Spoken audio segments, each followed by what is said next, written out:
Renato, volta com você aí.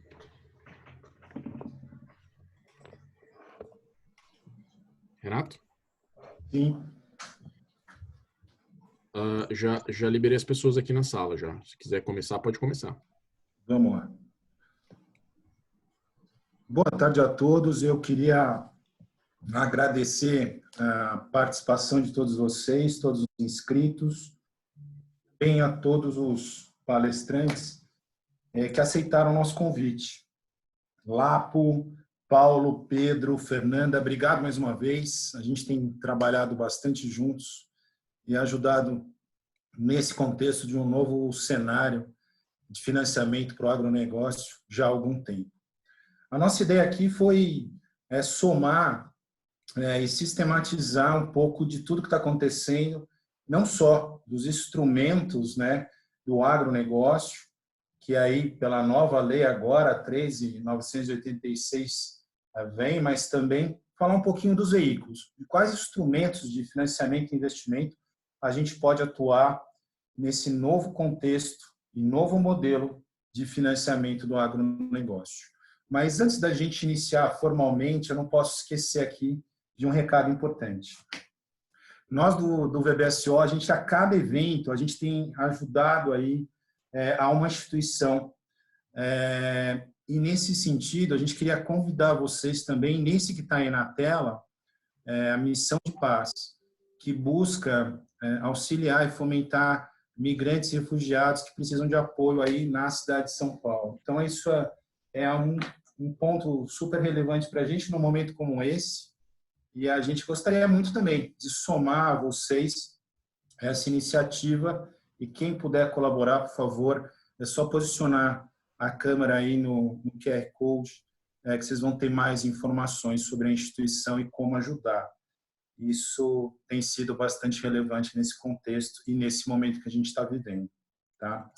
A gente, voltando então, a gente organizou um pouco desse evento, e eu queria dar esse pontapé inicial aqui, buscando um pouquinho da tradução, renovar esse conceito e essa tradição que vem sendo formatada a cada dia, construída tijolo a tijolo a cada dia, já há alguns anos, que é o que a gente vem chamando de sistema privado de financiamento do agronegócio. É nesse contexto, então, que há alguns anos, né, a gente vem saindo, né, de um modelo misto de crédito rural, né, onde o recurso era dividido aí, sempre oferecido, né, parte pelo sistema financeiro, mas sempre, e também pelos agentes privados, mas sempre com algum mecanismo de controle e ou subsídio estatal. Nós estamos hoje dentro desse ambiente de transformação, né, tanto tecnológico como econômico, ligado a vários instrumentos e pontos regulatórios que nos transmite esse novo paradigma, né, nos traz esse novo paradigma. Então, a gente tem hoje um novo contexto, que tem muito daquela conclusão que a gente pode chegar de que o modelo até então serviu bem a um desenvolvimento de um setor e o colocou, de certa forma, onde está, muito bem posicionado, mas ele é insuficiente. Ele não é mais possível e uma plataforma hoje segura, transparente, tecnológica avançada para que a gente possa avançar ainda mais no crescimento do setor, no financiamento do setor, e aí a gente realmente tem que melhor integrar as atividades econômicas do agro, antes da porteira, dentro da porteira, pós-porteira, num conjunto de instrumentos que se falem melhor, né, que circule melhor a riqueza dentro das atividades econômicas que compõem o agronegócio.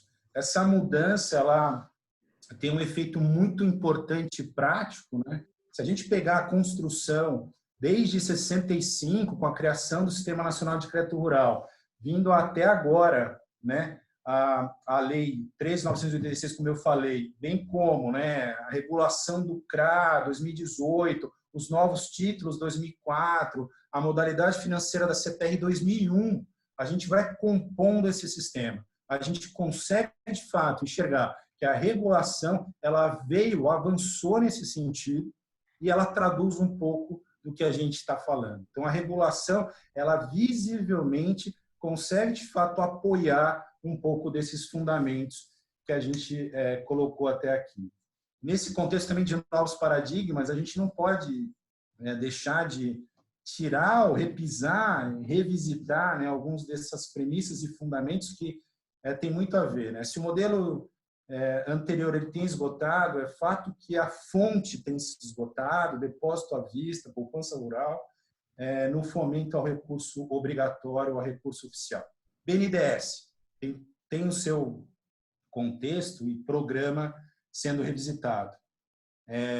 A gente sabe também que o financiamento público constantemente está sujeito a decisões, né, de administração pública, de difícil alteração, falta de sinergia entre privados, muitas vezes, né? E, por outro lado, no contexto positivo, sempre se buscou e vem a cada dia se demonstrando isso, tanto do ponto de vista regulatório, como também dos agentes no executivo, né, de uma programação, um verdadeiro programa que relaciona e busca atrair mais do mercado de capitais, né, fazer a ponte com o mercado de capitais e preparar esse futuro, né, para um ambiente muito mais tecnológico e inclusivo. Também na própria MP, a gente não pode deixar de destacar o interesse, né, a possibilidade de maior atração do investidor não residente, de investimento estrangeiro. Outro ponto que eu acho que esse debate poderia tentar melhor ainda traduzir. E num contexto que nos toca de perto, e a cada dia a gente vem mais relatando isso, a necessidade, né, dentro dessa nova plataforma, de maior transparência e também maior segurança do crédito. Eu acho que isso é extremamente importante. Nesse contexto, ainda a gente tem notado, né, a criação de empresas, né, específicas dentro de plataformas focadas, direcionadas. A gente tem um contexto mais largo ainda, com o Open Bank, que traz, né, um mercado muito mais avançado, um sistema financeiro muito mais aberto.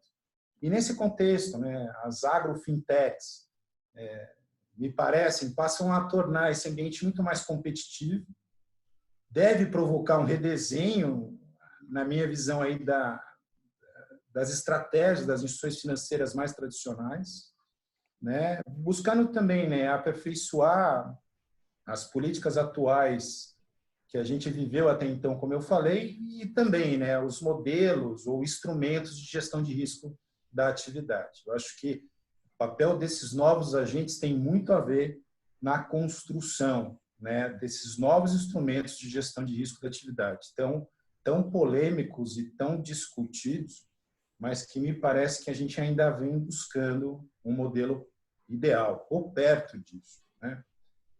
Por fim, eu queria tocar essa bola a todos vocês aqui do grupo, mas não deixar de apontar algumas coisas que eu acho que poderiam ser muito bem discutidas aqui, né? Como é que a gente vai olhar nesses novos modelos e dentro dessa nova plataforma que a gente busca aqui construir, ajudar a estruturar, com a questão de informação, né? Como é que a informação do produtor lá na ponta pode vir melhor, pode ser muito melhor trabalhada? Como é que a gente, de certa forma, vai conseguir, né, trazer uma informação mais precisa, que diga mais, que nos ajude mais no risco? Como é que a gente pode lidar com a capilaridade, né? Como é que a gente chega lá na ponta, podendo chegar a um custo viável dentro de um contexto de custo de transação viável que não fique, de certa forma, muito caro, trabalhar naquele contexto. E que o preço ao produtor, de certa forma, né, seja competitivo, seja de olhar para o recurso obrigatório e saber que no recurso privado tem uma opção, às vezes, mais vantajosa ou até menos custosa, né? Então, eu só queria, para passar a bola para o Eric aqui, na continuação, desse nosso painel, provocá-los também um pouco com essas questões finais que eu acho que esse debate aqui ele provoca e na sua construção buscou responder. Mais uma vez eu queria agradecer a presença de todos vocês, todos os participantes aí, todos os inscritos e passar para o Éric para que dê continuidade ao nosso bate-papo. Renato, obrigado. Obrigado a todos que estão aqui nos acompanhando nesse nosso webinar, aos nossos painelistas aqui, agradecer mais uma vez a disponibilidade e a participação de vocês. A ideia aqui do nosso webinar, vou passar a palavra aqui para cada um deles, de nós aqui, eu vou começar falando. A ideia é que cada um faça uma breve explanação de alguns tópicos já pré-selecionados dentro da programação do evento e que a gente possa promover depois aqui um debate, né, entre nós e também para as pessoas que tiverem o desejo de trazer para a gente suas dúvidas, suas perguntas, podem usar o chat aqui para fazer isso, tá? E da minha fala, eu vou, de certa forma, dar continuidade ao que o Renato introduziu, que a gente vem construindo aqui, de certa forma, um novo paradigma, né, de um novo modelo, né, vamos chamar assim, para o financiamento do setor, né? Acho que como o Renato bem colocou, de certa forma, a capacidade de financiar o setor agro por meio de fontes oficiais ou o próprio financiamento público ou apoiadas pelo setor público, de certa forma, ela tem se exaurido ou não tem sido capaz, né, de acompanhar o próprio ritmo de expansão do setor. Então, não é de hoje, né, isso já é uma discussão que vem ocorrendo há algum tempo, que cada vez mais o setor precisa se financiar via capital privado, né, via mercado. E dentro desse cenário, obviamente, a gente possui, talvez, veículos eu diria até já um tanto quanto antigos, né, ou pelo menos não são tão novos veículos. A gente tem, sobretudo, os títulos privados, né, do agronegócio, que o mais antigo, talvez, aí, dessa leva recente, né, vamos chamar, se a gente pudesse dizer assim, a CPR, né, da Lei 8.929, que já, né, da década de 90. Depois a gente tem a Lei 11.076, que trouxe o CRA, o CDCA, a LCA, etc. Mas já não são títulos tão novos, né, e que em alguma medida foram repaginados, né, agora com a recente Lei do Agro, né, que ficou famosa como MP do Agro, depois se converteu agora recentemente em lei e virou a Lei 13.986. E além desses títulos, né, que são, né, veículos para fazer os recursos chegarem ao setor, a gente também tem o crescimento e o aumento, né, da relevância de novos players e novos agentes, né, com um papel muito importante para fazer com que o setor consiga acessar fontes alternativas de financiamento, né, e fazer o dinheiro chegar onde ele precisa chegar. Some-se a isso, né, a necessidade de você também, de certa forma, modernizar a própria infraestrutura de mercado e os arcabouços legais para que esses próprios títulos possam dar suporte a uma realidade hoje calcada na tecnologia, enfim, novas formas de comunicação, de conexão e com as próprias demandas de celeridade, agilidade na concessão de recursos para quem necessita. Então, acho que dentro desse contexto, né, acho que a Lei do Agro, né, que foi recentemente aprovada, ela tem um papel importante, né, nesse sentido. Acho que ela traz novos estímulos para a utilização dos títulos para o financiamento privado do setor. De certa forma, o papel dessa lei foi, eu chamo aqui de repaginar, né, alguns títulos, né, esses títulos já não são tão novos, como mencionei, mas ela, de certa forma, atualiza a legislação e tenta, em alguma medida, esclarecer alguns pontos que eram até então, de certa forma, obscuros na legislação anterior, em relação aos principais títulos, né, a CPR, né, o CDAWA, o CDCA, né, o CRA e também a LCA. A lei ela traz algumas novidades interessantes, né? Uma delas que já muito esperada, que era a possibilidade de emissão desses títulos atrelados à variação cambial, né? Então isso foi um ponto importante, que já movimento esse que já havia sido feito já anteriormente em relação ao CRA, que aguardava regulamentação pelo Conselho Monetário Nacional.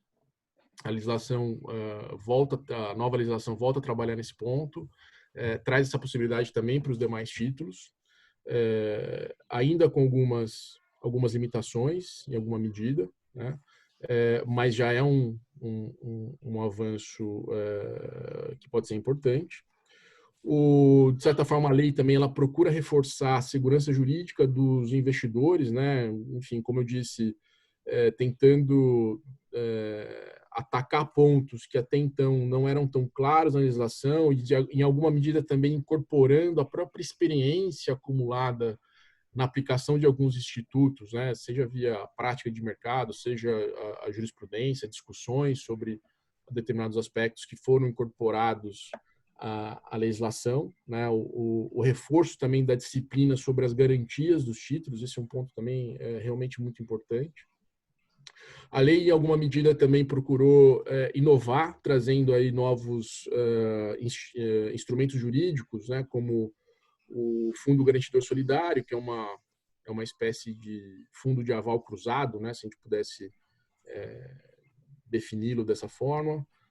O patrimônio rural em afetação, né, que também é uma modalidade de afetação de um patrimônio para garantir obrigações do devedor em situações específicas, sobretudo no financiamento via emissão de CPR ou da CIR, né, que também é uma novidade, né, a cédula imobiliária rural, que é um título que representa uma operação de crédito garantida por um imóvel objeto desse patrimônio rural em afetação. Então, se cria uma blindagem no determinado patrimônio imobiliário para garantir as dívidas do produtor, né? Então, acho que essas foram dois novos institutos, né, que a lei tentou trazer, de alguma forma, já até emprestando alguns conceitos que já existiam em outras leis, né, não propriamente do agro, né? Você já tem a questão do patrimônio de afetação nas incorporações, ou patrimônio separado, né, nas próprias securitizações. Você já tinha instrumentos já também para financiamento imobiliário, como o próprio CRI, a CCI, e a lei aqui ela trouxe alguns institutos específicos para proteção do credor, né, e obviamente também criando segurança e assim viabilizando que o produtor possa tomar recursos com base nesses instrumentos. Outro ponto também interessante da lei, né, foi a confirmação da possibilidade da alienação fiduciária por investidor não residente, né? Esse era um ponto já bastante polêmico e amplamente discutido, né? A gente sabe que já tivemos indas e vindas em relação à possibilidade do estrangeiro de ter propriedade imobiliária no Brasil e, consequentemente, a possibilidade de ele ser o credor fiduciário, né, de uma propriedade fiduciária imobiliária. A lei busca trazer segurança em relação a esse aspecto. E uma outra tônica muito presente nessa legislação foi a modernização da infraestrutura de mercado. Né? O que eu quero dizer com isso? Em grande parte, ela gira em torno da desmaterialização dos títulos. Né? Então, a permissão que você possa emitir títulos no formato eletrônico ou escritural. Né? Então, isso confere mais flexibilidade, a própria agilidade na originação e formalização de operações. Isso é algo bastante desejável, em linha com as necessidades, acho que, do mundo moderno. Né? Isso não é uma exclusividade só do setor, acho que até nos tempos em que a gente está vivendo agora, né, em fruto da pandemia, que de certa medida, acelerou o processo de digitalização, né, da economia, e a legislação que vem bem em linha desse aspecto, criando essa flexibilidade e a facilidade da criação dos títulos e, consequentemente, a própria circulação. Mas indo em alguma medida, para além da própria lei, né, da legislação, e pensando aqui nessa fala que me foi reservada, que fala sobre os novos veículos, né, de investimento, eu diria que, mais do que veículos, eu diria novos players, né, para esse mercado, né? Então, acho que além das fontes tradicionais de financiamento privado, né, os bancos oficiais, os bancos privados, as tradings, a própria indústria, a revenda e por que não, né, as próprias securitizadoras, quando a gente fala das emissões de CRAs, né, a gente tem outros agentes que vêm ganhando espaço e relevância no financiamento do setor. Acho que, por um lado, a gente tem os fundos de investimento, que tem sido uma fonte importante, seja em operações de equity, em alguns casos, ou para o funding para determinadas operações, né? E se destacando aqui principalmente o FDIC, né? O Fundo de Investimento em Direitos Creditórios, mas a gente tem visto também em outros casos o próprio fundo imobiliário, né? Recentemente, né? Nós até assessoramos aí em conjunto com a XP a criação do fundo imobiliário para financiar a construção de armazéns agropecuários, né? Então, os fundos têm sido instrumentos relevantes aí e têm começado a ganhar espaço, né, no financiamento privado. Existe uma certa arbitragem, em alguma medida, do ponto de vista fiscal, na utilização de alguns instrumentos, né, porque você tem instrumentos incentivados, né, no agronegócio, né, sobretudo o CRA, e enquanto os fundos de investimento não gozam desse benefício. Então, de certa forma, você sofre um pouco dessa arbitragem, mas ainda assim esses instrumentos esses veículos têm ganhado espaço, e acredito que o Paulo da Risa aqui vai poder detalhar isso com vocês, né, na fala dele, né? E acho que em outra medida vem ganhando bastante destaque as próprias fintechs, né? As fintechs tem começado a preencher espaços nesse mercado e um potencial de crescimento muito grande. E aqui, quando eu falo de fintech, né, ou seja, as empresas de tecnologia voltadas para operações de financiamento, aí a gente pode falar aqui tanto das fintechs reguladas, né, que eu chamo aqui a regulada aquelas que são objeto de autorização do Banco Central. Então, basicamente, está falando de dois modelos aqui, que é a SCD, a Sociedade de Crédito Direto, e a Sociedade de Empréstimo entre Pessoas, né, a CEP, né? Então, ela atua diretamente na concessão de empréstimos para os seus clientes, e a outra é uma plataforma de aproximação, né, entre tomador e credor. Elas são empresas que, como eu disse, dependem de autorização do Banco Central, né? E como tal, né, elas estão autorizadas a conceder empréstimo como instituições financeiras. Elas, de fato, são instituições financeiras. Mas não somente, né? Quando a gente fala de fintech, não estamos falando aqui só também das reguladas, né? A gente tem também aquelas não reguladas, ou seja, aquelas que estão, de certa forma, alguma medida fora da alçada do Banco Central, né? Consequentemente, elas não podem operar como instituição financeira, né? Mas elas podem atuar na originação das operações, né? Inclusive, em alguns casos, até como correspondente bancário, né, de uma outra instituição financeira, né? Às vezes um modelo muito comum que a gente chama de shadow banking, né? Então, eu, fintech, origino, eu tenho o relacionamento com o cliente, eu origino a operação, tenho o cliente que tem necessidade do crédito, mas eu, por não ser uma instituição financeira, às vezes eu não posso conceder esse crédito, tenho uma parceria com uma instituição financeira que formaliza a operação, e obviamente ela presta um serviço, né, e vai ser comissionada por isso, né? Então eu com fintech posso acabar originando essas operações, só que eu acabo originando essas operações para terceiros, né? E aí eu acabo inevitavelmente cedendo essa operação originada para mim para outros veículos, né? Como o próprio FDIC, né? Uma securizadora ou até mesmo outras instituições financeiras.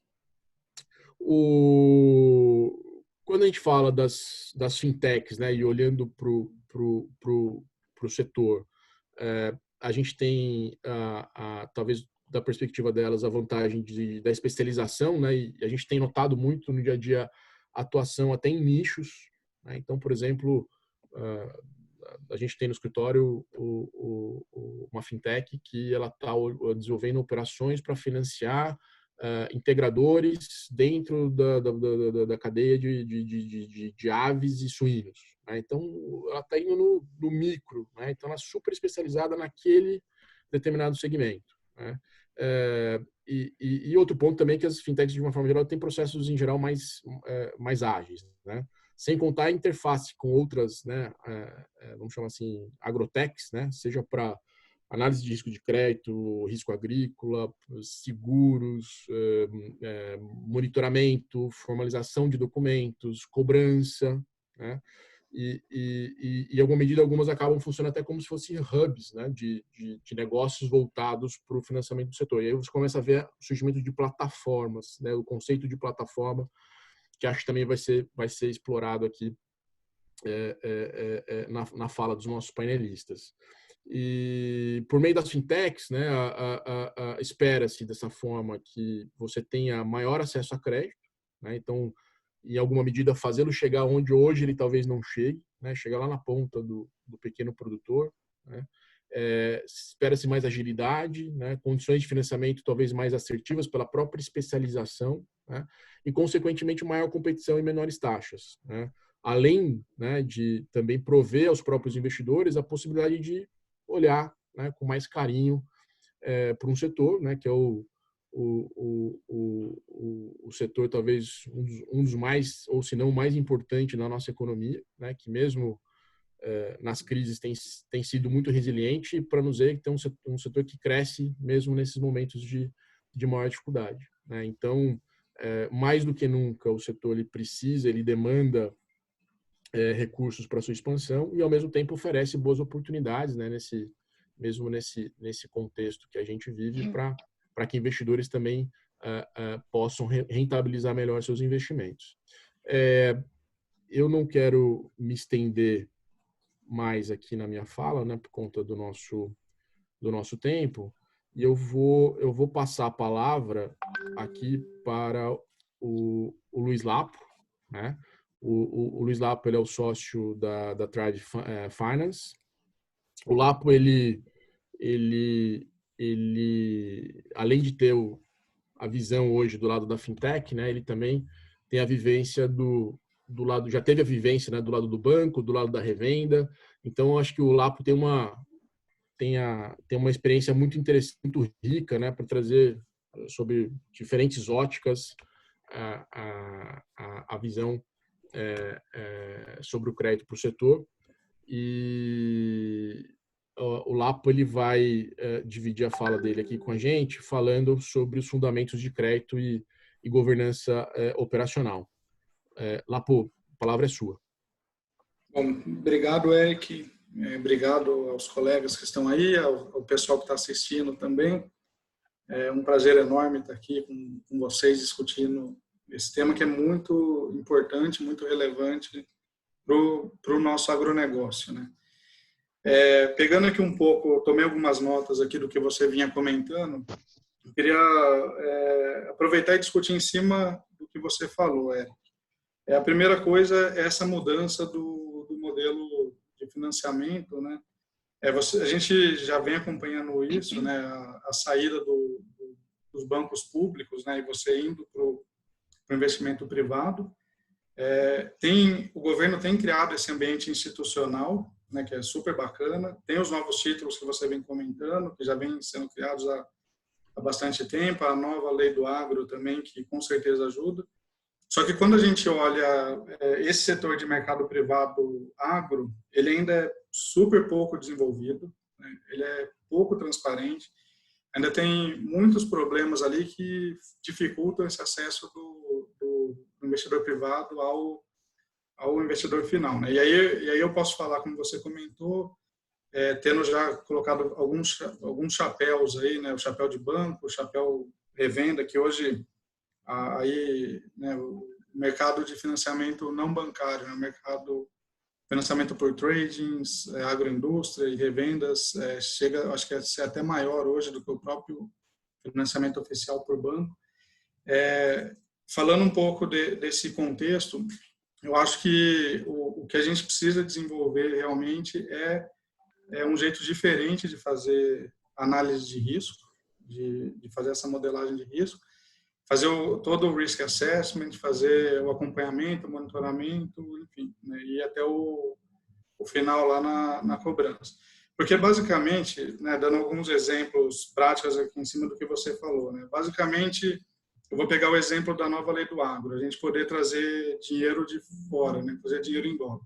Acho que a questão não é nem o dólar em si, acho que pelas taxas Selic, depois o Pedro vai comentar bastante das taxas de juros, como que isso está impactando o agro, mas eu acho que a questão não é a dolarização do título, né, mas é uma questão muito mais de imposto de renda, como você dolariza seus ganhos e se você tem uma variação cambial, você não paga imposto sobre a variação cambial. Acho que é muito mais um instrumento realmente para trazer investidor de fora. Pois bem, outro dia eu estava discutindo com o Fabrício, que é o sócio fundador da Thrive. O Fabrício trabalhou a vida inteira com fundos de investimento lá nos Estados Unidos, né? A Thrive é uma empresa que está sediada e alocada lá nos Estados Unidos. Ele tem contato com vários hedge funds lá e a gente estava conversando disso. O dinheiro para o agronegócio brasileiro tem.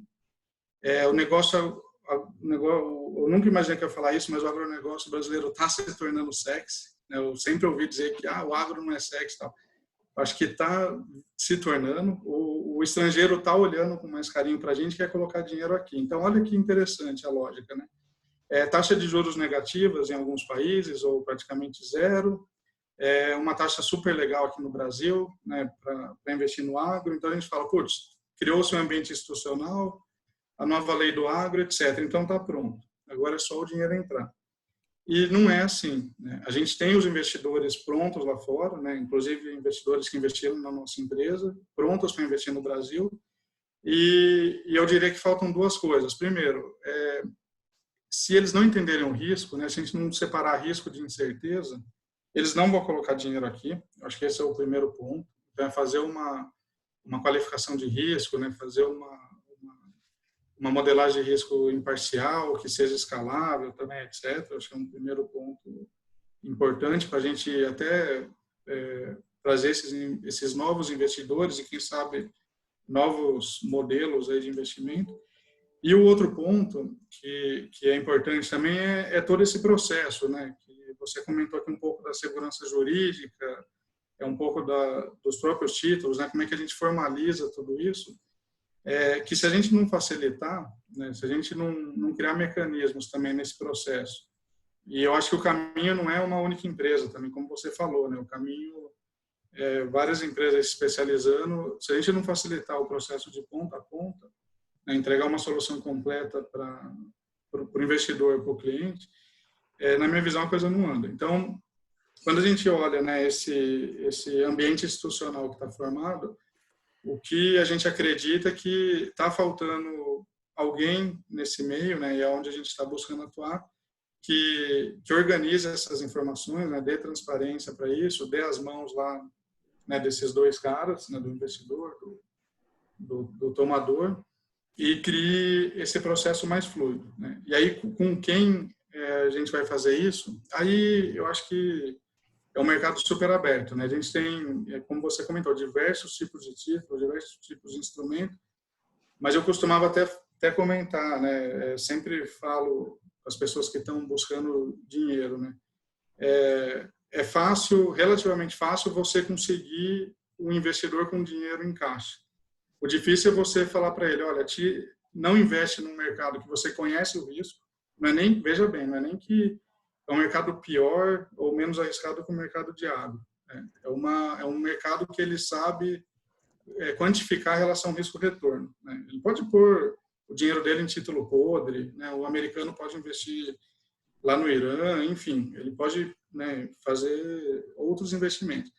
É muito mais, na nossa visão aqui, você saber qualificar esse risco-retorno, né? E no agro vem, gente, aí aqui todo mundo que está nos ouvindo sabe, né? O agro é diferente do mercado imobiliário, diferente de outros mercados comerciais. A gente está lidando com uma complexidade gigantesca, né? Então, como é que, também um outro ponto que eu queria comentar, como é que lida-se com essa complexidade? Não dá para ser da maneira tradicional, né? Essa quantidade de dados, de informação, né, de informações que impactam o setor, enfim. Então, até para encerrar aqui, né, eu queria comentar duas coisas e aproveitar e já fazer uma pergunta para os colegas. O que a gente acaba tentando fazer é modelar o risco, dar essa transparência para o setor, né, o risco ali intrínseco do agro.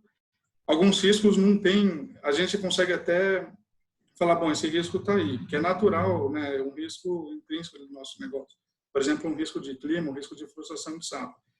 Esses riscos mais severos que podem impactar o nosso recebível, pode impactar um investimento no setor, a gente também desenvolve mitigadores, né, que são mecanismos de transferência desse risco. Então, a gente pode falar de seguros, né, não o seguro de crédito tradicional, que praticamente se aciona num caso de catástrofe, igual um seguro de crédito numa cota sênior de um carro. A gente está falando resguardar o recebível lá embaixo do produtor, de uma revenda, enfim, no começo da produção, para que essa operação não seja desmontada ali ao longo de 3 anos, ou se for um FDIC, ao longo de vários anos.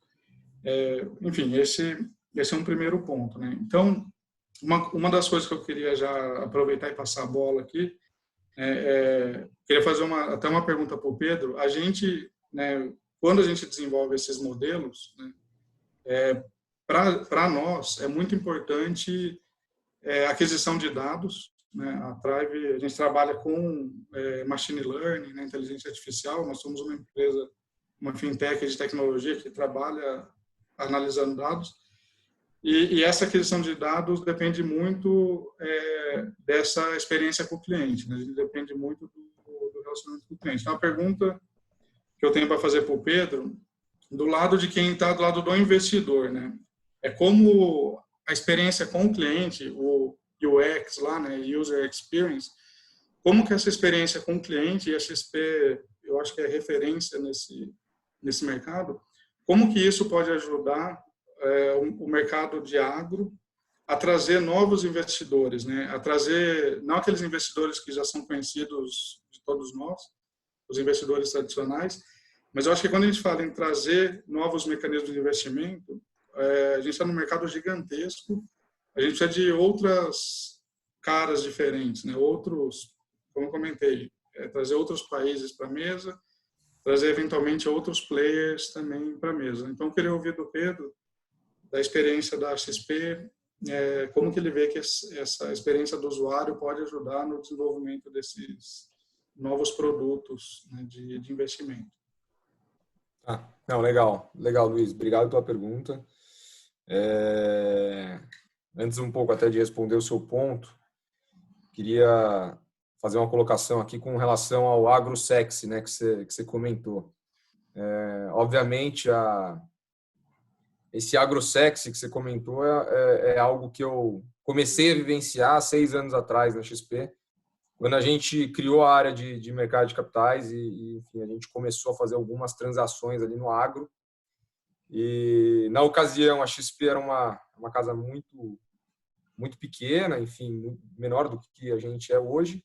A gente tinha pouco relacionamento com empresas e com o mercado. E, na ocasião, a gente acabou pautando uma vertente de crescimento aqui nossa, justamente no agro, por enxergar que tinha um espaço, tinha um mar azul ali para a gente conseguir navegar e, enfim, ter oportunidade, né? E aí, tentando responder um pouco uma parte da sua pergunta com relação ao histórico da XP nesse mundo agro, eu queria colocar aqui um pouco da trajetória da XP e como é que isso foi feito, né? Então, obviamente, os primeiros CRAs ali que a gente fez, a gente teve que selecionar, né? Quem a gente consegue fazer e de que forma a gente vai fazer. E aí a gente teve que buscar o quê? As companhias de capital aberto, as grandes companhias, companhias que têm governança, que conseguem ter essa comunicação muito transparente, aberta e conseguem passar segurança para o investidor, que acho que é um pouco de todos os pontos aqui da conversa, que resume aqui a conversa, né? E aí a gente foi para esse layer. Então, desde as empresas de celulose, né, vamos pegar aqui como exemplo, que são grandes companhias ligadas ao agro, de certa forma, como grandes usinas também, como São Martinho, Raiz, enfim. Companhias que possuem essa comunicação muito bem aberta com os investidores em qualquer lugar do mundo. Então, desde site de RI muito bem estruturado, desde relatórios de rating, desde políticas de governança, enfim, todas as questões que acabam dando credibilidade para essa companhia e fazem com que ela consiga captar de uma forma mais fácil no mercado. E mesmo assim não foi simples no começo junto com essas companhias. Mas a gente, obviamente, foi vencendo aqui os desafios. E aí a gente começou a ir para outros agrosexes aqui, né? Vamos chamar assim. Então, a gente fizemos CRAs, por exemplo, da usina Jales Machado. Fizemos 4 emissões de CRA lá. É uma usina que hoje, pensando no tamanho comparativo com a São Martinho, a gente está falando de uma usina que tem mais ou menos 1/4 do tamanho da São Martinho, até um pouco menos, em capacidade de moagem ali, né, da cana. Mas é uma companhia que ela é tão estruturada quanto uma companhia de capital aberto. Então, tem site de RI, tem conselho com independentes de renome no mercado, tem rating pela S&P, pela Fitch, fazem call trimestral de resultado com o mercado, com apresentação, como se fosse companhia aberta mesmo. Então, isso acaba gerando muita credibilidade e não só abre portas com outros investidores. Então, o que eu digo com outros investidores? Outros privates, outros fundos e etc. Assim como também consegue reduzir o custo de captação dela. Tá? E aí, naturalmente, a gente foi crescendo nesse mercado e tentando sempre descer a régua, né?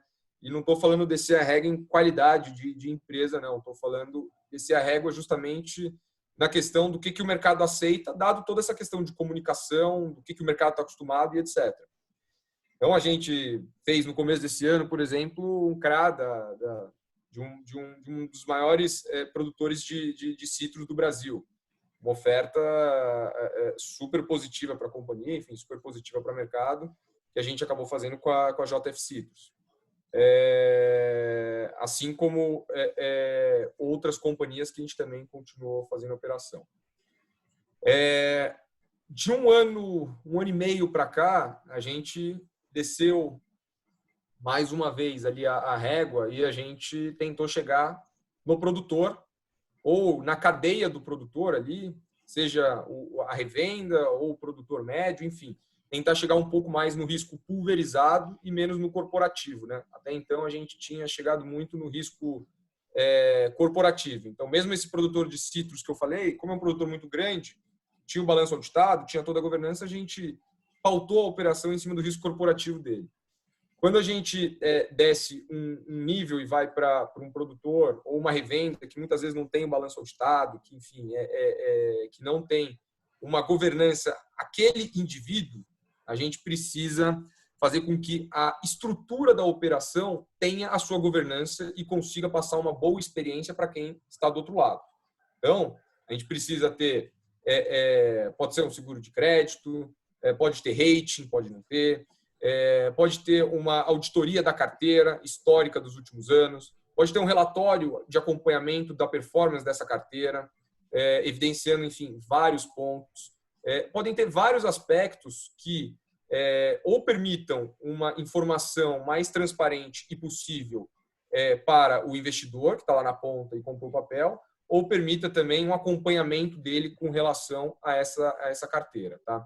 E aí foi um pouco do que a gente fez até o ano passado e do pouco que a gente já trabalhou próximo a esses tipos de operação, a gente já percebeu uma grande demanda. Então, alguns exemplos aqui, a gente está falando da operação de Bela Agrícola, inclusive uma operação que a gente fez junto com a Vert, Fernanda aqui representando a Vert, assim como com o VBSO também, onde a gente está falando de um financiamento de mais de 5 mil produtores ali na operação.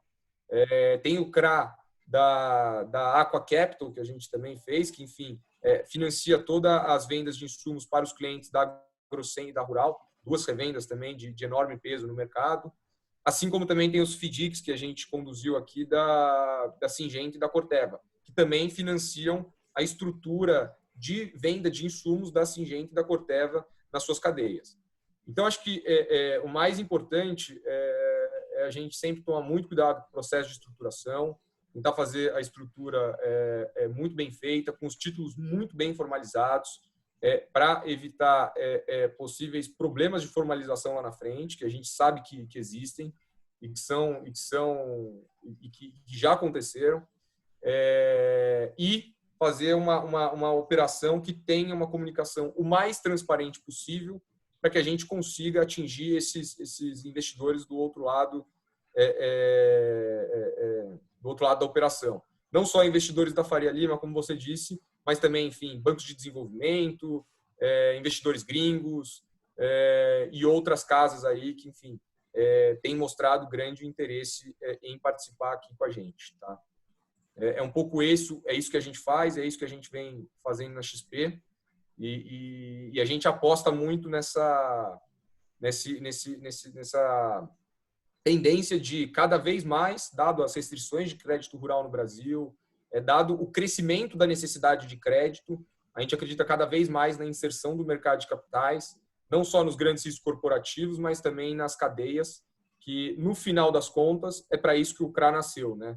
O CRA ele vem de uma securitização, e securitização vem de uma carteira.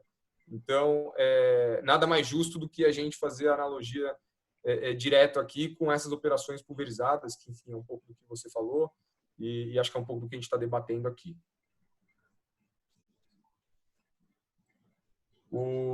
Acho que, do ponto de vista aqui, vou tentar girar aqui um pouco a conversa, Luiz, espero ter respondido a sua pergunta. Do ponto de vista aqui de produtos, né, a XP ela sempre se coloca num papel de construir essa ponte entre tomadores e enfim, investidores ali do outro lado. No agro, é uma ponte que a gente tem que fazer com muito carinho, justamente pelo agro ainda ser pouco conhecido na Faria Lima, vamos dizer assim, ainda ter algumas restrições e algumas faltas de entendimento com relação ao operacional do agro. Mas, enfim, o nosso dia a dia aqui na XP é sempre visando buscar novos produtos, novas fontes de investimento, ainda mais num cenário de baixa de taxa de juros, como a gente vive hoje. A necessidade por investimentos alternativos ela acaba sendo maior e maior a cada dia, né? A XP liberou o resultado nosso trimestral de janeiro, fevereiro e março, semana passada, é público aqui o que eu estou falando. A gente teve uma captação média no primeiro trimestre, mesmo com Covid, etc., de 12 bilhões líquidos por mês, fora saques, né? Então, esse resultado já é líquido. E aí, na nossa ponta, a gente precisa ter produto para trazer para os investidores. E com essa baixa taxa de juros que a gente começa a enxergar hoje no mercado, e a gente já vem enxergando ela há algum tempo, tem um produto que é muito interessante, que teve acesso, que voltou a ter acesso ao mercado de capitais e foi muito relevante no ano passado, que são os fundos imobiliários, né? Então, obviamente, quando a gente está falando do CDI a 14, não existe muito fundo imobiliário que parava de pé. O aluguel ali acaba sendo menor que o CDI e uma coisa não fechava com a outra. E era difícil você fazer uma nova emissão.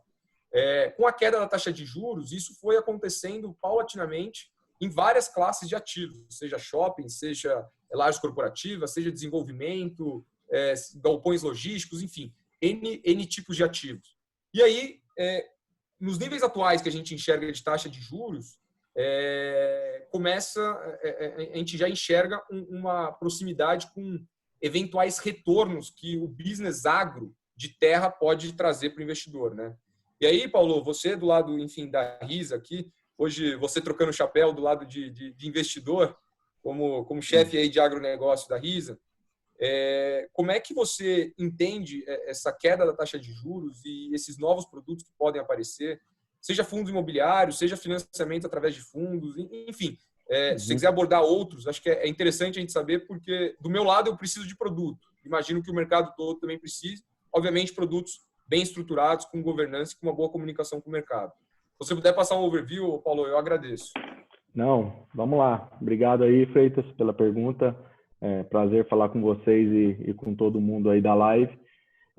De fato, assim, essa queda de juros, ela abre uma gama de possibilidades de investimentos muito grande, né? Com relação à FII em específico, né, a gente enxerga que a parte de investimento imobiliário do agronegócio ficou limitada a investidores institucionais, limitada aos próprios players que atuam no agronegócio hoje em dia, né? Então, não existe ainda um veículo de FII, por exemplo, na qual um investidor, em geral, possa aplicar seu recurso e ter uma fatia, por exemplo, de uma terra para que possa desfrutar tanto da parte de renda dessa terra quanto da valorização imobiliária ao longo do tempo, né? A gente enxerga que nesse nível de taxa de juros que hoje é aplicado e com a perspectiva de que esse nível de taxa se mantenha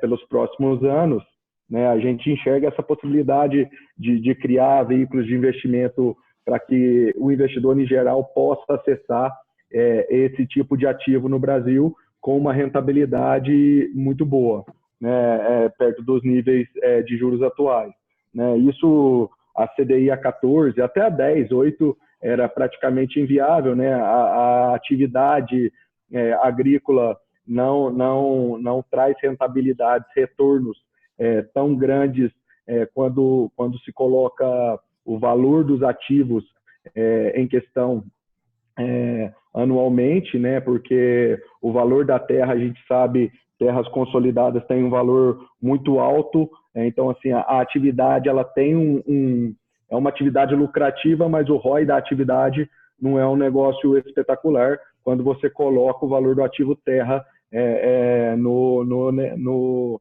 contexto. Então, mas nesses níveis de taxa de juros, a se comparar, principalmente quando você traz a valorização imobiliária que acontece no Brasil, a gente anda estudando bastante sobre esse setor e tudo mais há muito tempo. Eu trabalho no setor há 10 anos, acompanho o produtor rural no meu dia a dia, há pelo menos 10 anos também. Então, a gente acompanha como que essa evolução de valorização imobiliária vem acontecendo no Brasil e enxerga uma possibilidade de investimento que ainda não é madura no Brasil, né? A gente ainda não tem veículos para fazer isso, mas que lá fora já é bem maduro, principalmente nos Estados Unidos, onde você tem não só fundos imobiliários, como crowdfunding também, que abrem a possibilidade de investimento para o investidor em geral, né? Também a parte de crédito privado, né? Os bancos já enxergaram, principalmente os grandes bancos, enxergaram essa possibilidade de crescimento no setor. Se a gente olhar 5, 6 anos atrás, né, criaram plataformas bem robustas para financiar os produtores. A gente viu o Itaú BBA, onde eu trabalhei até o ano passado, criando uma estrutura bem robusta para atendimento dos produtores de grande e médio porte, agora até descendo um pouco mais na cadeia também, né? O Santander criando agências especializadas de atendimento agro no interior, né? Então, assim, os bancos enxergaram isso há um tempo atrás, vem crescendo, né? Mas o investidor em si, pessoa física, né, que quer aplicar em um título privado, né, teve pouco acesso ainda a esse tipo de crédito, né? Ele teve, como o Freitas colocou, acesso a alguns títulos de empresas um pouco mais organizadas, né, que conseguem ter rating para fazer emissões no mercado de capitais, né? Mas são poucas as possibilidades que agora, acho que mais do ano passado para cá, se desenharam junto às grandes companhias de químicos, tradings, que são os CRAs pulverizados, né? Que a estrutura de inteligência de crédito, né? Vai ajudar muito nos próximos anos. A gente entende que o que o Luiz está fazendo ali, juntamente com outras fintechs que também trabalham em modelagem de risco, que buscam tirar essa assimetria de risco a ser tomado e risco colocado, né, nos títulos, tende a diminuir. Então, assim, a gente entende que o investidor está vindo buscando esses novos investimentos, veículos de investimento. Então, assim, aqui na RISA a gente está apostando bastante nisso, né, a gente já tem um fundo, um FDIC, que a gente vai ter atuação grande no agronegócio. Ele acabou de sair do forno, na verdade, então a gente está começando a fazer as primeiras operações com produtores rurais diretos, né, bucando essas CPRs nos FDICs. Então, assim, a MP do Agro ajudou bastante nesse sentido, né? Ela trouxe uma facilidade na parte de registros e tudo mais, principalmente da CPR, né? É um ativo certificado, colocou as garantias no próprio título também, o que diminuiu o custo para que se faça essas operações, né? Então, a gente enxerga que o investidor vem buscando esses tipos de investimentos não tradicionais, como se diz, né?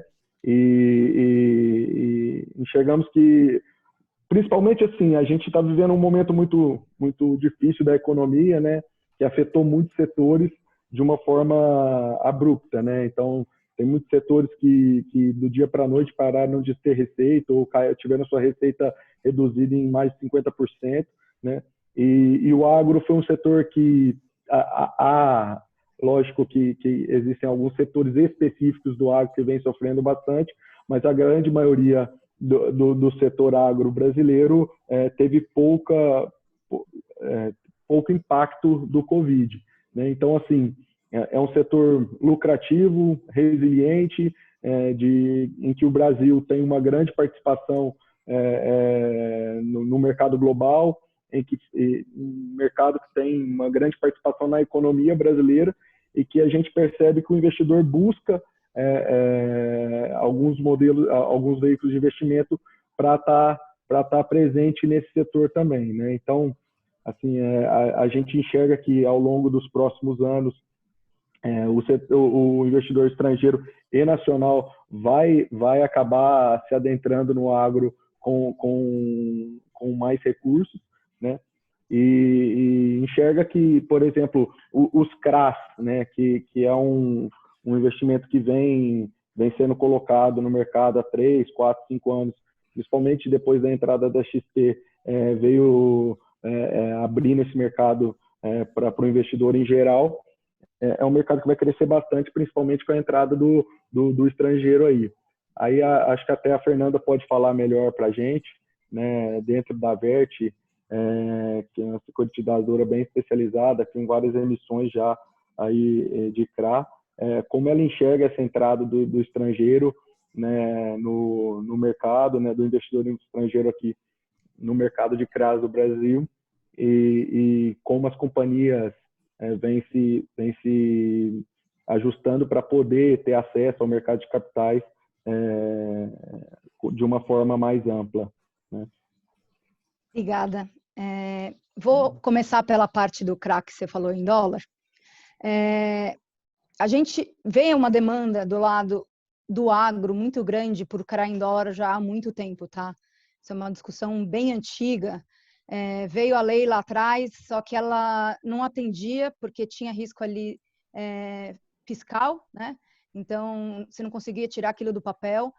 Mas é uma coisa que do lado do agronegócio faz muito sentido. Você está pensando, às vezes, em várias commodities aqui que são dolarizadas, e para que você consiga ter um risco mais controlado, seria importante que parte do funding viesse, de fato, em dólar, tá? Isso veio agora com a MP do Agro, então agora isso ficou claro como é que vai funcionar e como que dá para funcionar. Isso resolveu a questão também da dúvida fiscal. E a gente tem tido bastante de demanda do lado de investidores estrangeiros para olhar esse tipo de coisa, tá? Eu acho que a situação mundial agora ajuda um pouco, porque o agro é o setor que tem se saído muito bem com a crise que a gente está. E o Brasil é um dos principais lugares quando se fala de agro. Então, o interesse desse tipo de investidor, ele está aumentando, né? Eu acho que teve uma evolução importante ao longo desses anos com relação à regulamentação. Ainda tem algumas incertezas, então, quando você vai explicar como é que funciona a RJ de um produtor, aquilo ainda é difícil, né? E como vocês falaram lá atrás, informação no agro é o que faz mais diferença e é o que é mais difícil de você ter aqui, de fato, tá? E aí me leva um pouco a como a gente começou isso lá atrás. A gente começou a fazer CRA, estruturar CRA, em 2010, tá? A gente demorou só 2 anos e meio para estruturar esse primeiro CRA. Porque a gente encontrava ali dificuldade de todos os tipos. O Renato estava lá também, ele lembra.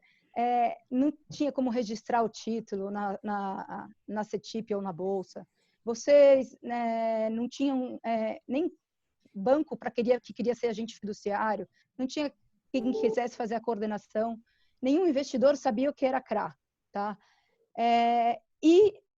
O que a gente via que tinha se tentado no passado, qual é a dificuldade que a gente tinha ali? O operacional do agro não é exatamente parecido com o que o mercado do investidor está acostumado, tá?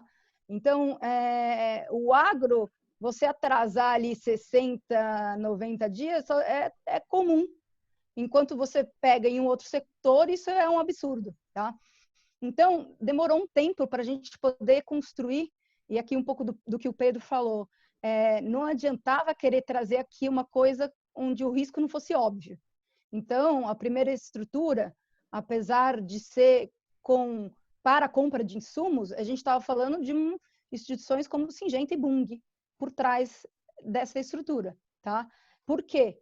Porque não tinha como se ter informação de histórico, não tinha como se ter informação de crédito da cadeia como um todo. Então, a gente precisou ali, naquele momento, ir para uma estrutura muito óbvia. Põe um seguro de crédito, põe em Bunge e Syngenta e faz um rating AAA. E vai bater a cara no mercado. A gente bateu bastante a cara no mercado, porque o roadshow que foi, inclusive, com a XP, lá atrás, assim, ó, muito, muito tempo, em 2012, a gente visitou, acho que assim, umas 70 casas, sabendo que pouquíssimas iriam comprar, mas para que tentassem aprovar o título como um produto para ser analisado, porque a maior parte dos privates não sabia o que era um CRA e não podia fazer CRA. Então, foi uma evolução que foi vindo ao longo do tempo. Então, a gente em 2012 começou assim, 13, 14, a gente continuou. Nosso foco sempre foi buscar operações pulverizadas e tentar acessar a parte do custeio ali. A gente enxergava que a grande necessidade do agro estava ali no custeio. E que hoje, que naquela época, era atendida basicamente pela própria cadeia, que eram as indústrias e os distribuidores. Tá?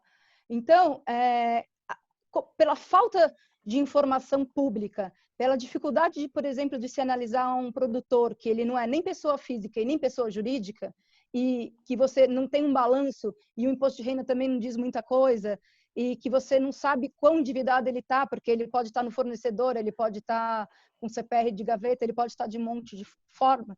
Era muito difícil você tentar usar isso para chegar no mercado de capitais.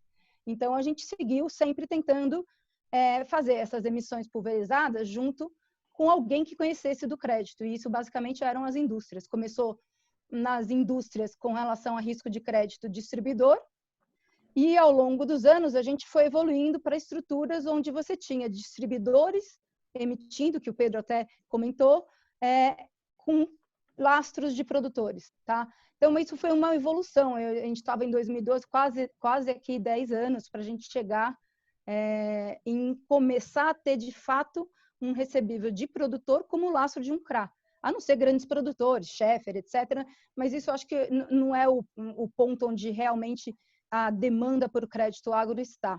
Tá? Então, foi uma evolução. Quanto mais você ia descendo na cadeia, mais dificuldade operacional a gente encontrava. Então, aqui falando um pouquinho da cozinha, você faz a emissão de um distribuidor, você vai ter 3.000 produtores como devedores e 15.000 duplicatas para analisar. E você vai analisar uma duplicata que não está com aceite do produtor, porque ele não gosta de dar aceite em duplicata. Então, a gente teve desafios aqui do lado do investidor, mas tinha muito desafio do lado da ponta do produtor também. O produtor é super tecnológico quando se fala de produção, mas quando se fala de financiamento, é bem complicado. Eles são desconfiados, eles não gostam de passar informação, e isso dificulta bastante a coisa. Então, eles não entendem que dar o aceite na duplicata é o mínimo, porque ele deve aquilo ali. Então, quando você vai analisar 15 mil duplicatas, pedir 15 mil canhotos a cada safra, mostra que isso para um único distribuidor. Imagina se você fosse ir para o mercado inteiro. Como que você consegue escalar isso? É muito complicado, tá? Então, por mais que a gente tente nesse modelo tradicional, a gente entende que agora a gente tem um governo que está buscando resolver os problemas que a gente tinha, tanto nas documentações que já existiam, e já mudou bastante, ainda tem mais coisa que eu acho que tem que ser feita, mas hoje você já tem a possibilidade do CRA em dólar, que era uma demanda de anos e que fazia todo sentido. Hoje você tem a possibilidade de fazer uma CPR eletrônica, que pode ser a solução para essa questão que eu falei de escalar, né? Como que você vai chegar e vai formalizar milhares de títulos na mão, não vai ter segurança para você fazer isso. E também passou a exigir o registro dessas CPRs, o que pode trazer um pouco mais de transparência com relação à alavancagem do produtor. Tá? Então, eu acho que a gente está num caminho para chegar onde o governo quer, mas é um caminho que demanda ali um certo tempo, porque do outro lado, que é quem precisa do financiamento, que é o produtor, ele não está acostumado a dar muita informação. E a gente sabe que para a gente conseguir ter uma análise robusta, mesmo através de dados de fintech, a questão quando você está falando de um crédito pessoal, de pessoa física, as informações são fáceis. Quando a gente está falando de produtor, você mistura muito tipo diferente de informação que você precisa. Então, se você pegar uma fintech de crédito pessoal e quiser começar a dar empréstimo para produtor rural porque ele é pessoa física, vai ter problema. Porque a análise de crédito é completamente diferente e as informações não estão disponíveis. Algumas sim, outras não. Então, eu acho que é uma evolução, as ferramentas estão aparecendo, tá? Eu acho que a saída, de fato, é usar a tecnologia para conseguir escalar. E acho que do lado do investidor, assim, ele já vê CRA aqui há muito tempo, já começou a ver FDIC agro, sempre pautado na análise da própria indústria, né? Que é quem tem as informações, bem ou mal, das tradicionais. Então, eu acho que para você conseguir ir para um próximo passo, demanda ainda uma aceitação do lado do produtor, né? Dessa digitalização do financiamento. Isso vai ser essencial. E isso é uma barreira, é uma coisa que você vai construir aos poucos. Quem está ali no campo, já foi você, Paulo, deve saber bem. Para ele, às vezes, tem coisas que são palavrão. Você pergunta lá que rede social você usa. A gente fez uma pesquisa uma vez numa feira, você falava para ele Facebook, e às vezes muitos deles não estavam no Facebook, não estavam no Instagram, não estavam no Twitter. O máximo era o WhatsApp, entendeu? Então, eu acho que o Covid pode ajudar, porque a necessidade agora dos meios digitais aumentou. Então, isso pode fazer com que o produtor entenda a necessidade dele estar mais tecnológico mais rapidamente do que no passado, né? Mas sim, eu vejo uma evolução boa. E eu vejo o governo querendo fazer isso, porque ele não tem dinheiro para dar e ele precisa evoluir o mercado de capitais. Eu nunca vi, ao longo desses últimos 10 anos que a gente está financiando o agro, um governo tão participativo tentando melhorar a operacionalização dos títulos. Coisa que no passado você ia tentar emitir um CDCA, só que o lastro para o CDCA só ia vir depois que você emprestasse o dinheiro. Então, você não tinha lastro para pôr embaixo do CDCA. Então, eram coisas que não combinavam com a realidade do campo. E hoje a gente vê já isso evoluindo bem. Então, isso eu acho que traz mais segurança para o lado do investidor, que já tem visto visto no agro já há algum tempo. Então, lá no começo, se você queria vender uma cota sênior, era super complicado.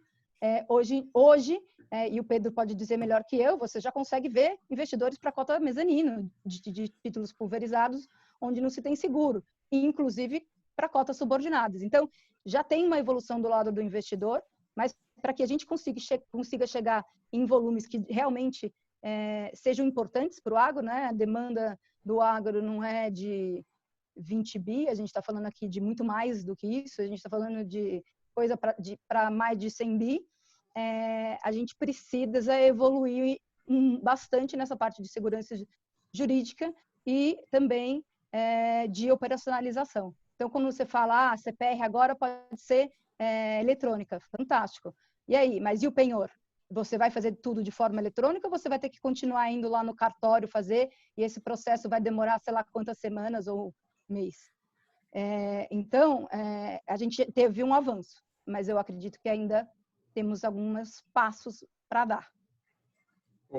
Fernanda, eu acho que... vai em frente, Pedro. Só colocando um ponto aqui, Luiz. Acho que é legal também, tem que ter o avanço das regras, das instituições financeiras, como você colocou, e dos investidores, né? Acho que todos esses caminham para esse avanço. Acho que um quarto avanço aqui que é legal colocar é também o avanço do produtor. Então, no momento de Covid, como você citou, ele é obrigado a usar meios tecnológicos com mais frequência e também, num momento onde o crédito rural, aquele subsídio do governo começa a ficar mais restrito, ele também vai ter que arranjar de outra forma. E ele também vai ter que se adaptar ao que as instituições também estão pedindo. Então, uma pergunta que até a gente fez uma live pública aqui na XP com a ministra Tereza, ela perguntou, pessoal, por que esse produtor ainda não está próximo do mercado? E eu coloquei 2 motivos. Um, segurança jurídica, né, que é a insegurança jurídica, na verdade. E o segundo ponto é a questão do costume. O mercado não financia esse produtor e esse produtor não está acostumado a ser financiado pelo mercado. Por quê? Porque sempre teve o governo ali com linhas subsidiadas. No momento que isso acaba e gera uma necessidade, esse produtor ele vai ter que se adaptar também ao mundo adverso, que é esse mundo de mercado de capitais, onde ele também vai ter que se adequar a algumas regras. Então, eu acho que é um processo de aculturação também do agricultor, também tem que estar somado a esses 3 pontos muito bem citados pela Fernanda, do meu ponto de vista. Desculpa, Luiz. Não, eu concordo. Um dos pontos que eu ia comentar é esse. Eu acho que a gente tem que olhar o lado positivo também das crises, né, das adversidades. Eu acho que esse Covid tem alguns aspectos, alguns desdobramentos que eu acho que são benéficos. Um deles é essa digitalização, essa maior aceitação por parte do produtor da tecnologia. E o que eu comentar da Fernanda, eu concordo com os pontos, né? E era justamente muito do que a Fernanda... Até ia fazer uma pergunta para ela, né? Mas ela já respondeu na resposta que eu ia perguntar justamente sobre como que aumentaria a demanda do crédito privado. Né? Praticamente já está dada aí a resposta. Mas eu concordo muito com a Fernanda e eu peguei uma parte da sua frase, Fernanda, que me chamou a atenção e que eu não sabia, que foi justamente a dificuldade que vocês tiveram lá atrás, né? E hoje, salvo engano, a Vert, eu acho que é a maior casa aí de distribuição de CRA, né? Então, quer dizer, é um case aí de sucesso, mas mesmo assim a dificuldade num passado não tão longínquo, né? 10 anos é um período aí super curto, para colocar a primeira operação de pé. Aí eu notei aqui, você comentou duas coisas, né, que foram super difíceis. A questão da informação e a questão da operacionalização. E aí me veio à mente, acho que o Renato vai até lembrar, uma vez nós estávamos num congresso de crédito juntos e uma pessoa lá deu uma palestra, e um cara de mercado, deu uma palestra super ampla, e um dos temas foi seguro agrícola. E ele falou, esquece, o seguro agrícola no Brasil nunca vai chegar a ser o que é nos Estados Unidos. Porque nos Estados Unidos os caras começaram a desenvolver o seguro agrícola na década de 40, depois teve um puto incentivo dos Estados Unidos na década de 60 e não sei o quê. Então, assim, para chegar no que chegou hoje, né, os caras estão aí há mais de meio século desenvolvendo o programa de seguros. E ele foi a abertura do congresso e eu fui a última palestra do congresso no dia seguinte. E, infelizmente, ele já não estava mais lá porque eu queria debater com ele esse tema. Porque eu já comecei minha fala no congresso falando, não, mas veja bem, o mundo de 1940, 50, 60, 80, 90 e até de 2010, mais ou menos para trás, na década dos anos 2000, não tem nada a ver com o mundo que a gente está vivendo hoje no que tange a informação, que foi justamente um dos pontos que a Fernanda colocou. Então, a informação está aí, né? A gente está evoluindo numa velocidade absurda com a quantidade de digitalização do campo. A gente não sabe o que fazer, o tanto de informação que a gente está começando a coletar, né?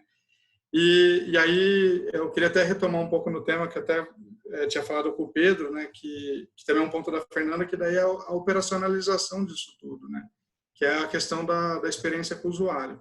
Sem dúvida, é super difícil a obtenção dessas informações, ainda mais, né, eu não estou falando agora de informações, imagem de satélite, isso é super fácil conseguir, imagens aí de mercado, enfim, informações de mercado, informações, né, de commodities e tal. Indo no que a Fernanda comentou, concordo 100%. É super difícil conseguir informação de dentro da propriedade, né? Informação daquele produtor e principalmente o histórico daquela informação.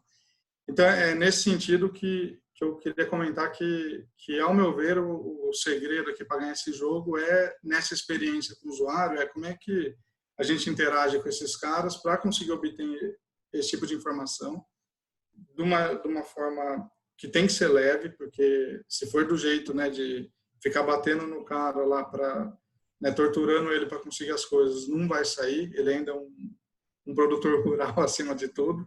Por mais que o Covid mexeu um pouco com ele, ele ainda tem esses desafios aí que foi colocado, não usa muito rede social e tal. Né? Mas o que eu queria comentar é isso. O que a gente acredita também que do nosso lado primeiro, né, para você acelerar tudo que a gente está falando aqui, gente, acelerar o desenvolvimento de novos produtos, novos modelos de financiamento, transparência no setor, né, trazer um investidor privado, aproveitar esse ambiente institucional aí fantástico, né, que o governo, o Zé Ângelo, o Pedro Loyola, a Tereza Cristina estão criando para a gente. Enfim, eles estão fazendo o papel deles, mas como é que a gente faz o nosso aqui nesse meio de campo, né? A Vert e as outras securitizadoras fazendo o papel do CRA, o Paulo lá com a Risa trazendo o dinheiro para a mesa e fazendo essa interlocução com o investidor, a XP mais ainda, né? Até já num nível aí de escala e tal. No final, o que eu acredito, gente, na informação para a gente escalar tudo isso, né? E informação é duas coisas. É obter essa informação na ponta, né? Você obter esses dados, organizar, enfim, e tratar e modelar eles. E isso daí é um ponto, né? E o segundo ponto é como a gente usa isso também, que é a outra coisa que a gente acredita, para reduzir o atrito enfim, e transformar um pouco esse processo.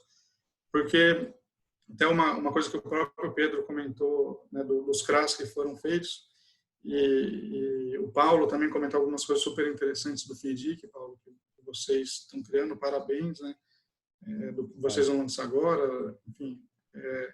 O que eu queria comentar aqui, dentro desse contexto, né, de tudo que a gente conversou aqui hoje, uma coisa fica muito latente, a gente precisa fazer diferente, né? Tem espaço para o tradicional, porque o mercado é gigantesco, né? A gente está falando de centenas de bilhões de reais para financiar o setor, né? A gente pode expandir um pouco, o setor não é só dentro da porteira, né? A gente pode, se abre um pouquinho o leque, isso daí expande exponencialmente, né?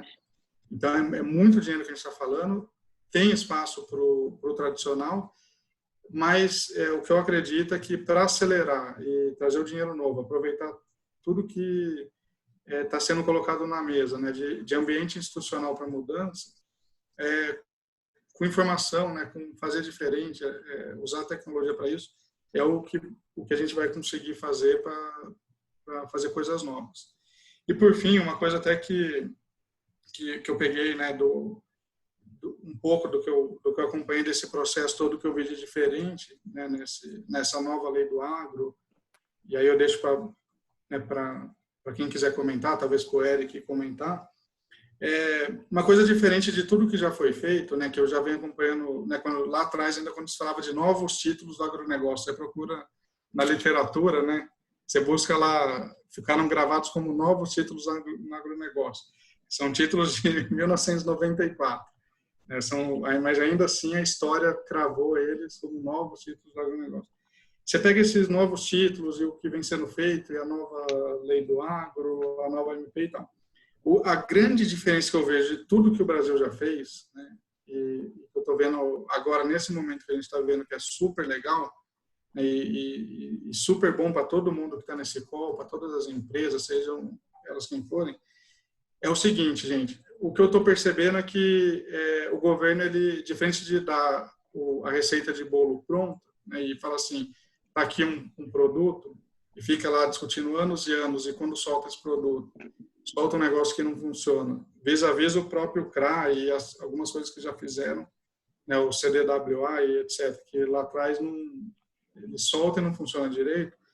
Uma coisa que eu até gostaria de elogiar aqui, eu sei que não tem ninguém do governo aqui, mas elogiar a forma que isso vem sendo conduzido, é que eles não estão dando mais a receita de bolo e falando assim, toma aqui e façam desse jeito. Eles estão dando os ingredientes, né? Estão falando, gente, ó, tá aqui eu estou pondo aqui 1 quilo de farinha na mesa, um ovo, tem aqui um pouco de coisa, vocês se virem, né? E depois, e essa é a mensagem clara que eu estou captando do governo, depois a gente ajusta.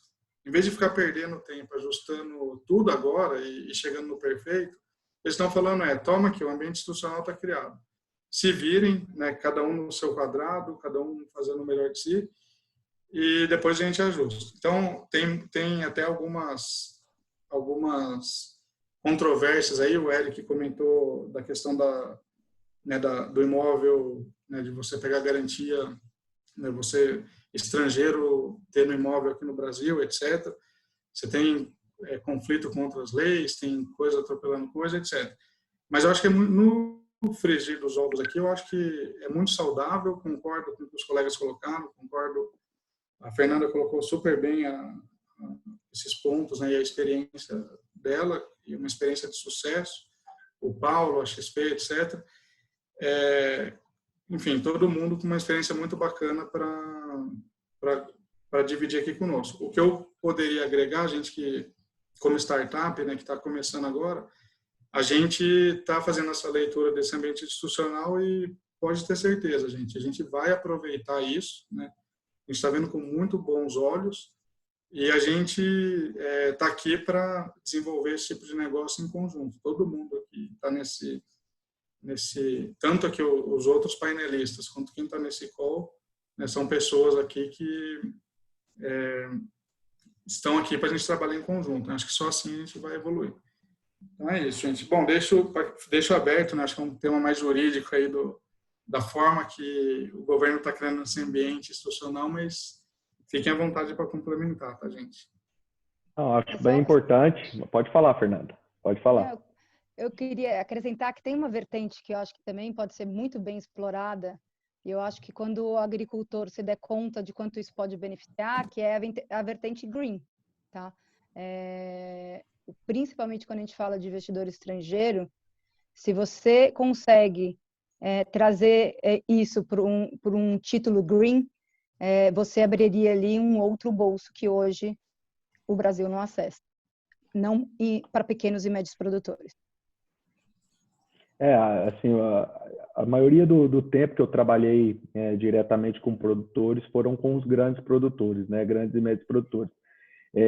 A grande maioria deles já entendeu que a informação é tudo, né, que se não tiver clareza nas informações, transparência nas informações, você não consegue bons limites, preços mais baixos e tudo mais, né? A competitividade do agro no Brasil ela é muito alta, né? Se você não vai bem, o seu vizinho acaba te comprando, né? Então, e ninguém quer perder a sua terra, né? Então, assim, no final, a gente está vendo custos crescentes no agronegócio como um todo, né? Margens cada vez mais apertadas, né?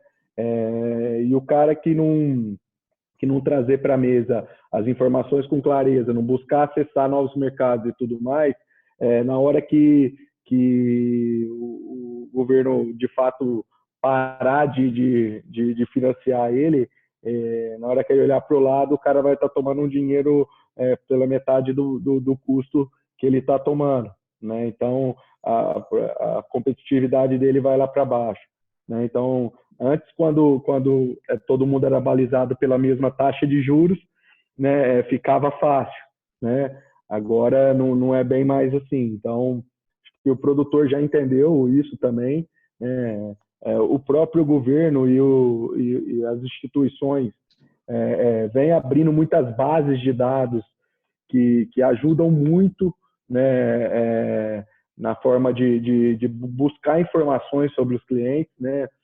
Hoje você consegue ter dados das áreas que pertencem aos clientes, né? Consegue ter dado de cadastro ambiental rural, que você consegue checar se aquela área de fato está sendo plantada ou não, né? Então, assim, muitas bases vêm sendo atualizadas e criadas, o que através da inteligência artificial e modelagem a gente acredita que a gente vai chegar em um ponto em que o produtor simplesmente não vai precisar fazer nada. Ele vai simplesmente ter que autorizar que as informações dele sejam divulgadas em algumas bases, e a partir daí a gente vai conseguir ter uma boa noção de quem ele é, quem ele foi, né? E tudo mais. Então, isso vai ajudar bastante os investidores privados a terem confiança das informações e investir no setor. Só queria deixar pontuado que essa questão jurídica é muito importante, né?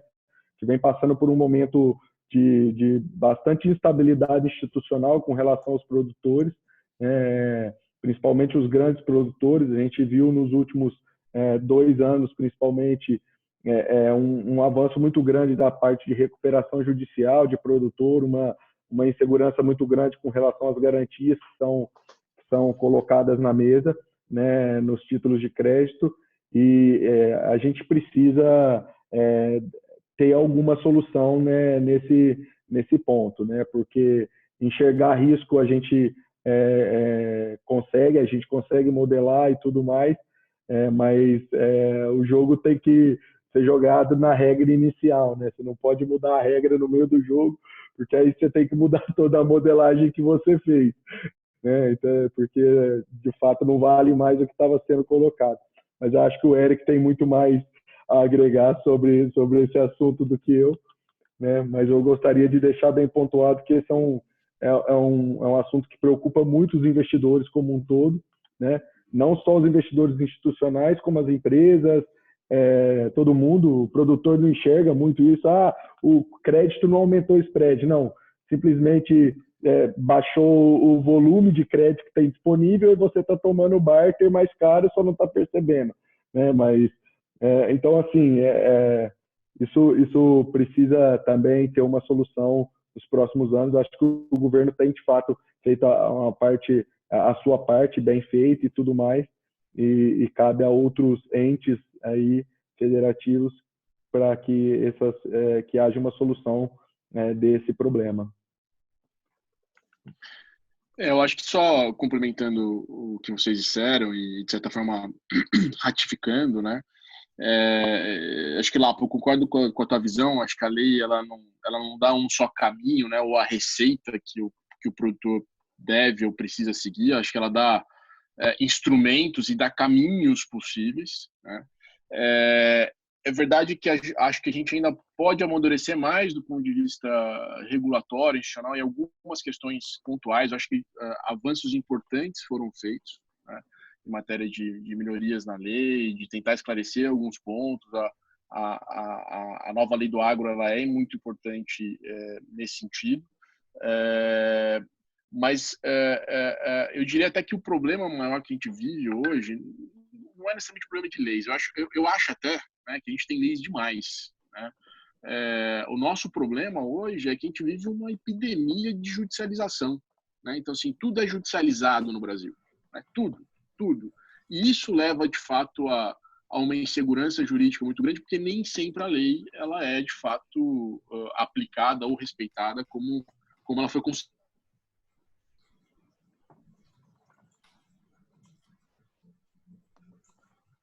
Alô? Travou. Eric? Acho que travou. Então, assim, mais do que boas leis, e acho que de uma forma geral as leis que tratam do setor, elas são boas leis, né? Mas elas precisam ser bem aplicadas, e isso tem um processo que eu diria até educativo, né? Não só por parte do do produtor, mas de quem aplica de fato a lei, né? Do próprio judiciário. Tem que ter uma aproximação e um diálogo, né? Não só da visão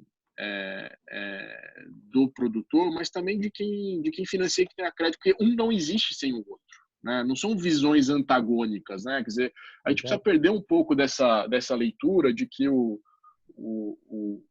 banqueiro é mau, que o credor está lá para expoliar o pequeno produtor. Na verdade, um depende do outro. Quer dizer, sem o crédito, o setor não se expande, não financia a safra, não tem produção. E se eu não proteger o crédito, não desse essa segurança para o investidor, o crédito não vai chegar onde tem que chegar, né? Então, já passou, acho, um pouco da hora, né, de se entender a fundo as implicações, né, da aplicação, vou dizer até quase casuística da legislação, né? Aí, até pegando esse gancho, vou até aproveitar e dividir com vocês, tanto o Renato Buranello quanto o Pedro Freitas pediram até desculpas aqui, eles precisaram sair antes aqui da nossa live, justamente porque os dois participam de um outro webinar que está começando agora, às 6h30, que é um webinar que também é apoiado pelo escritório, que trata justamente da questão da RJ do produtor rural, né? E a gente vai ter a participação aí do Roberto Rodrigues, a gente vai ter ministro do STJ, a gente vai ter gente falando sobre jurimetria, né, que é você entender quais os efeitos da aplicação da lei, quer dizer, qual a consequência que uma determinada decisão tem, né? Então, assim, eu vou lá numa RJ, o juiz, casuisticamente, ele olha e falou, bom, apesar da lei dizer que, por exemplo, a cessão fiduciária de recebíveis, ela não está sujeita aos efeitos da recuperação, ele vai lá e desconsidera esse dispositivo legal. Qual o efeito que isso tem, né, sobre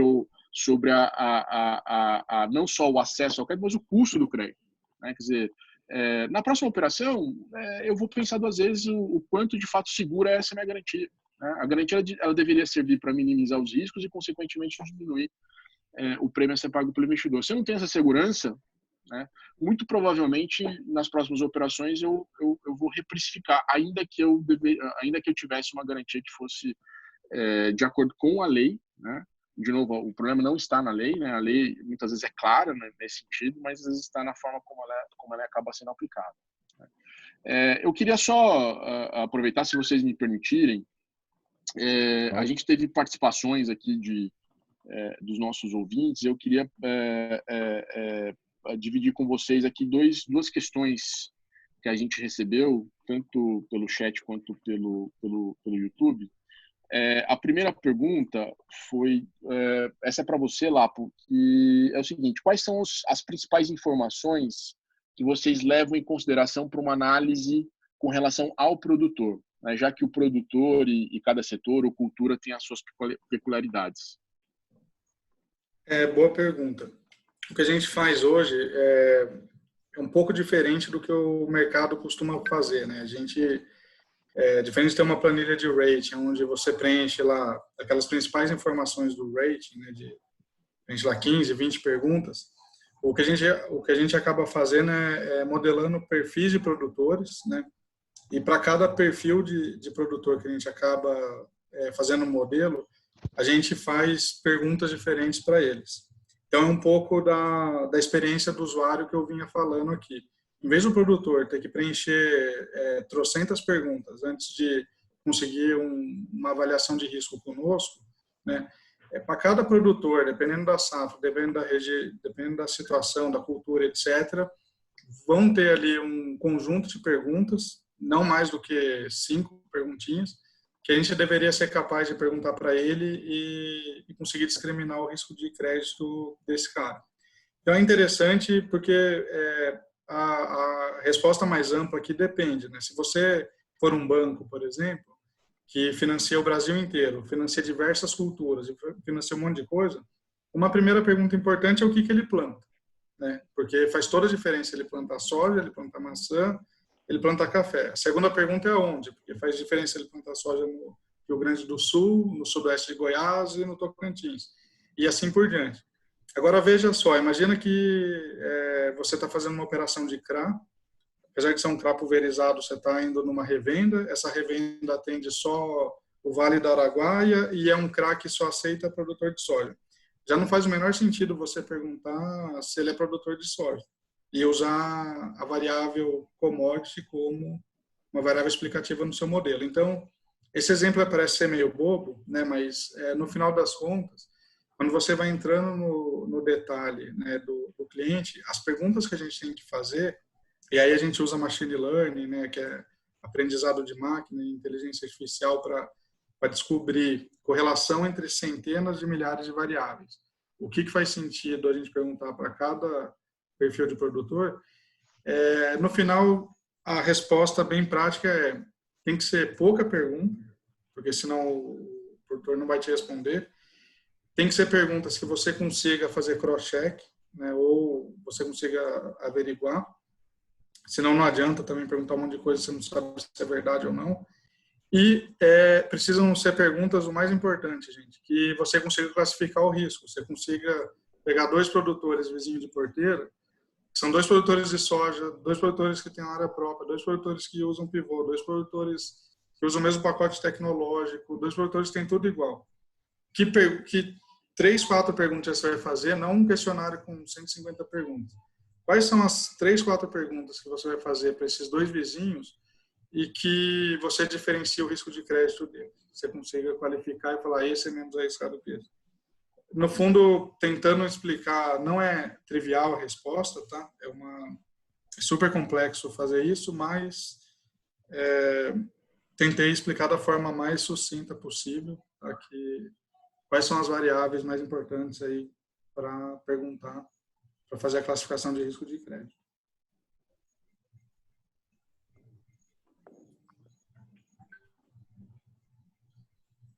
Mais uma Tá me pergunta? escutando não, Eric? Agora sim.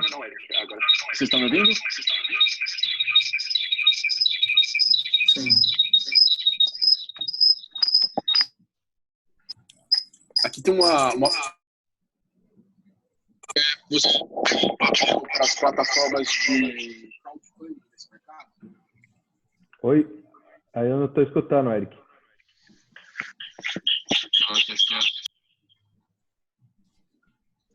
Ele caiu. Vocês estão me ouvindo? Agora sim. Então tá bom. Desculpa, minha conexão caiu aqui. A gente recebeu uma pergunta aqui no chat de como vocês enxergam, ou se vocês enxergam que existe espaço para as plataformas de crowdfunding nesse mercado de crédito privado do agro.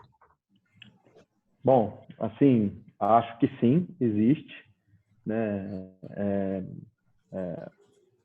Igual você coloca CPRs nos CRAs ou uma duplicata nos CRAs, você poderia ter uma plataforma de crowdfunding que forneceria parte dos insumos e teria uma CPR em garantia e tudo mais.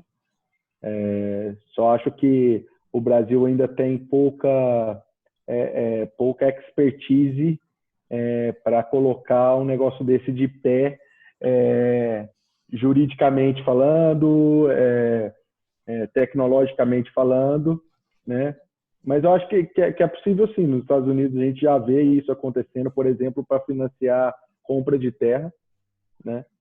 Como eu havia citado, existem crowdfundings em que o investidor coloca o dinheiro e sabe exatamente a parte da terra que é dele, né? Quanto ajuda a financiar a produção ali naquela área, aí tem o resultado da colheita e ele sabe quanto ele ganhou, né? Inclusive é um risco compartilhado do arrendamento, ele não arrenda a terra, ele participa de fato da operação, né? No Canadá também já tem algumas plataformas que fazem essa interface, né, do produtor com o investidor.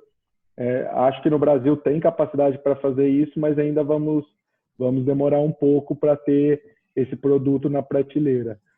Acho que ainda tem alguns outros produtos mais simples e que ainda dependem de desenvolvimento para que estejam disponíveis aos investidores em geral, né? Mas eu acho que é possível sim ter lá na frente alguma coisa nesse sentido.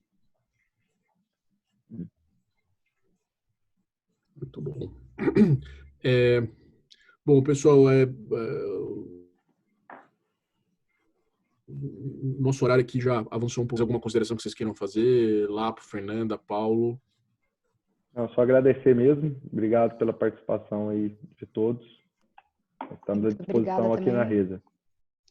Eu também quero agradecer a vocês aí, Fernanda, agradecer muito a participação de vocês, foi um debate muito rico. E também agradecer a participação de todos que nos acompanharam aqui, pelo tempo de vocês e pelas interações também. A gente agradece bastante a participação de todos. Aproveito para desejar um bom final de dia e agora um bom feriado, né? Para quem está aqui em São Paulo, amanhã é feriado agora. Né? Valeu, pessoal. Obrigado. Valeu, gente. Obrigado. Abraço. Tchau. Obrigado.